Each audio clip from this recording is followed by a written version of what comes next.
pas eu la possibilité de percer. On a eu un but sur balle arrêtée, on a eu une deuxième occasion qu'on a mis sur le poteau, mais par moment notre équipe était trop élastique, il y avait trop d'espace et ça a permis à des joueuses algériennes, techniquement très très bien, de pouvoir par moment nous créer des problèmes.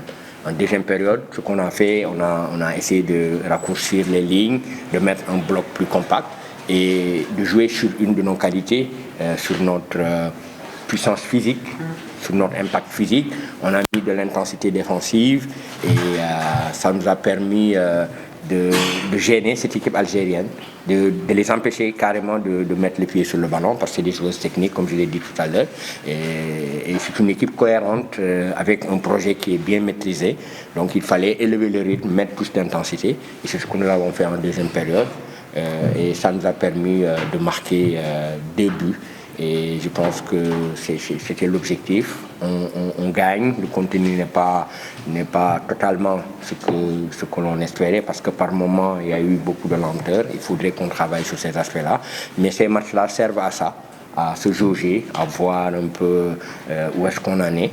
Et vous le savez, nos expatriés qui sont en France sont actuellement en vacances, alors que les joueuses qui sont dans le championnat continuent encore le championnat. Donc sur le plan physique, c'était très très difficile d'harmoniser les niveaux. Mais c'est ça notre job, c'est ça notre boulot, mettre une équipe cohérente, capable de gagner. Et je félicite les filles pour le travail qui a été fait ce soir. C'était un bon match face à un adversaire qui a ses qualités et qui a joué avec ses qualités. Ce qu'il faut dire, c'est que c'est une question de timing. On a finalisé nos matchs contre l'Algérie avant les tirages. Donc ça, il faut le savoir tout de suite. Et puis après, nous, notre objectif, c'est de jouer sur toutes les dates FIFA contre des équipes du top 10. C'est ça l'objectif. Et c'est pourquoi au mois d'avril, nous avons joué contre le Ghana. Parce que nous nous sommes rendus compte, quand nous sommes allés au barrage de la Coupe du Monde, que nos filles avaient besoin de jouer contre des équipes d'un autre niveau pour pouvoir progresser. Il l'a dit tout à l'heure le coach, c'est la répétition des matchs dans le haut niveau qui permet à une équipe de progresser. On était à la CAN, mais quand on est allé à un autre niveau, on a vu qu'il y avait un décalage entre notre niveau et le niveau mondial. Pour arriver à ce niveau-là, il faut de la patience, comme il a dit, mais il faudrait un travail et pouvoir aussi jouer contre ces équipes-là. Et je pense qu'aujourd'hui, que l'adversaire était de taille et nous a posé les problèmes, parce que c'est ça. Comment répondre face à une adversité, face à une équipe organisée, face à une équipe technique. Et maintenant, le reste, on verra avec l'évaluation pour pouvoir nous projeter sur le match contre le Mozambique. Voilà, donc comme vous l'avez dit, aujourd'hui on est quasiment aussi dans une phase de reconstruction. Nous avons un bloc, une équipe qui était là depuis 2 ans et nous avons mis 9 U20 dans ce groupe. C'est des filles qui sont allées jouer, qui ont gagné le tournoi de l'UFOA et Kumba fait partie de ces filles-là, de même que celle qui a marqué.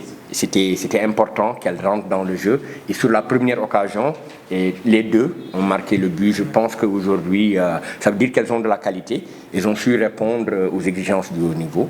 Malado, aujourd'hui, elle était convoquée, mais elle doit faire des examens médicaux. Et c'est pourquoi elle n'est pas dans le groupe aujourd'hui. Mais il faudra la protéger. C'est une joueuse qui est jeune, qui joue avec nos U17, nos U20 et l'équipe A.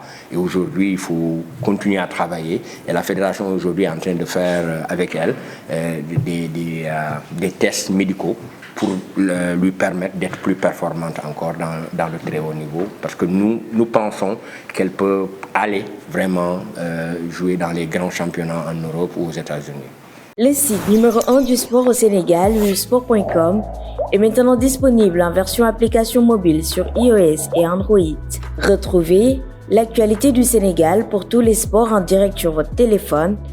Football, lambe, basket, sport de combat, athlétisme et bien d'autres disciplines. Toutes les statistiques des championnats sénégalais, les matchs, les résultats, les classements à suivre en direct sur votre application wiwsport.